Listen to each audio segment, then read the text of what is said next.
खमा गणिसा। आज मैं आपके लिए लेकर आई हूँ राजपूती कातली की कटिंग।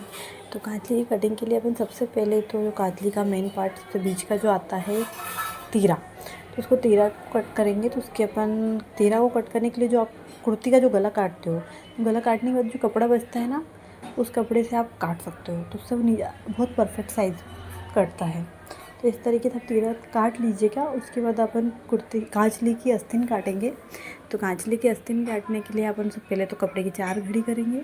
4 घड़ी करने के बाद उसके अपन जितनी अपन को लंबाई लेनी है कांचली की, उतनी लंबाई लेंगे। और लंबाई लेते समय आप ध्यान रखिएगा कि जो कांचली की जो लंबाई है वो कंधे से नहीं ली जाती है, गर्दन से ली जाती है। तो गर्दन से कोहनी तक की लंबाई लेते हैं कांचली की।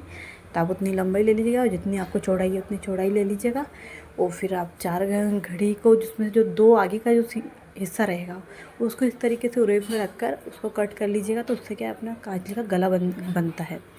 हाँ, तो इस तरीके से आपकी कांचली कट जाएगी।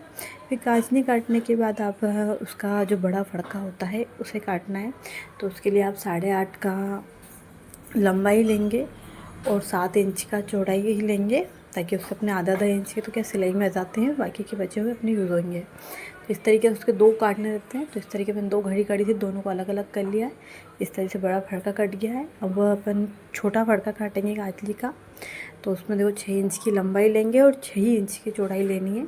तो ये भी 2 घड़ी में रखा हुआ है मैंने। तो आप चाहो तो अलग अलग से भी दोनों को काट सकते हो, और आप चाहो तो इस तरीके से दोनों को एक साथ घड़ी करके भी आराम से काट सकते हो, ताकि फिर निशान लगाने के बाद जो अपना एक तरफ से जॉइंट रहता है उसको अपन काटेंगे तो दोनों अलग अलग हो जाएंगे। तो इस तरीके से आपके दोनों छोटे फड़के भी आराम से कट जाएंगे। तो इस तरीके से मैंने इसको काट लिया है। अब इसमें जो एक तरफ से जॉइंट लगा हुआ है उसको भी काट लेंगे। तो इस तरीके से अपने छोटे फड़के भी दोनों कट जाएंगे। इसके बाद अपन जो कांचली की टुक्की है उसको काटेंगे। तो उसके लिए भी अपन सबसे पहले 2 घड़ी करेंगे। 2 घड़ी करने के बाद उसमें से एक तरफ भी अपन 6.5 का इंच का लंबाई लेंगे और 6.5 इंच की चौड़ाई लेंगे। फिर एक तरफ जहाँ अपना खाली रहेगा वहाँ से अपन इस तरीके से गोलाई आकार देकर उसको भी कट कर लेंगे। तो इस तरीके से आपकी कांचली भी कट जाएगी। और एक तरफ से जहाँ से आपका जॉइंट है उसको भी अपन काट के उसको अलग कर लेंगे। तो इस तरीके से आपकी कांचली की टुक्की भी कट जाएगी।